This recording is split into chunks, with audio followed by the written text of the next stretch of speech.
পিআরের মাধ্যমে এই স্বতন্ত্র প্রার্থীদের ভাগ্যে কি হবে বলতে পারবে?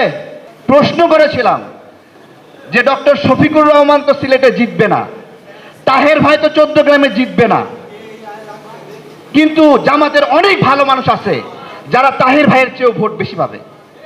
জামাতে অনেক ভালো মানুষ আছে যারা ডক্টর শফিকুর রহমানের চেয়ে ভোট বেশি পাবে, মাসুদ সাহেবের চেয়ে ভোট বেশি পাবে।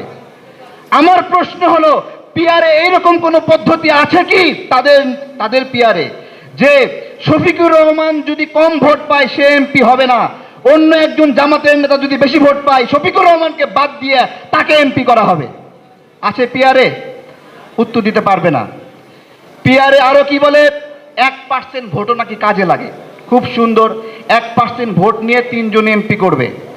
আচ্ছা, 1% যে ভোট পেয়েছে বিভিন্ন জায়গায় 10,000 করে ভোট পাবে, 5,000 করে ভোট পাবে, তাহলে এইভাবে সে 3টে আসন অবশ্যই পাবেই। তাহলে এই 1% ভোটে 3টে আসন পাচ্ছে, কোনো না কোনো জায়গায় সে এমপি হচ্ছে। তাহলে সেই জায়গায় একটা জেলায় টাঙ্গাইলে ধরেন মাত্র 10,000 ভোটে সে ওই জায়গায় এমপি হবে। ভালো করে বোঝেন, ওরা বলছে 1% ভোটও নষ্ট হবে না।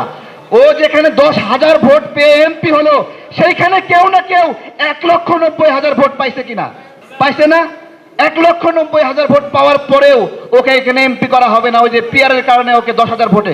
তাহলে 1% ভোট কেন বাঁচাইতে গিয়ে 1,90,000 ভোট নষ্ট করলো কিনা বলেন?